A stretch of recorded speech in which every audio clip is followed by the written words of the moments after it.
নতুন বছরের শুরুতেই আবারও দোকানে চুরির অভিযোগ। শুক্রবার মাথাভাঙ্গা শনি মন্দির এলাকায় দোকান মালিক তুহিন চৌধুরী দোকান খুলতে এসে দেখেন দোকানের টিন কেটে মোবাইল ফোনের দোকানে চুরি হয়েছে। এই নিয়ে দুইবার ওই দোকানে চুরির অভিযোগ। খবর পেয়ে ঘটনাস্থলে যায় মাথাভাঙ্গা থানার পুলিশ। জানা গেছে নগদ 10,000 টাকা 5টি ফোন চুরি হয়েছে।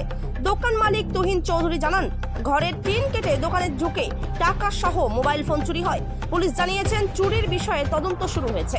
মাথাভাঙ্গা থেকে উৎপল অধিকারীর রিপোর্ট, বিগ নিউজ বাংলা। আমার দোকানে গতকাল রাতে মানে 1 জানুয়ারিতে চুরি হয়েছে।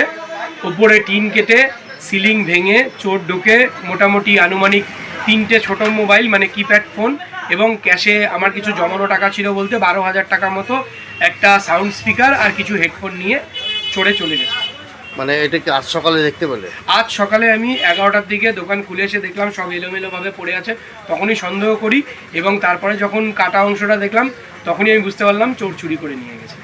তো এই বিষয়ে পুলিশকে জানানো হয়েছে? এ বিষয়ে পুলিশকে জানানো হয়েছে। ইতিমধ্যে পুলিশ এসে ইনভেস্টিগেশন করে গেছে। তোমার নামটা বলো। আমার নাম তুহিন চৌধুরী, দোকানের নাম চৌধুরী মোবাইল পয়েন্ট, মাথাভাঙ্গা।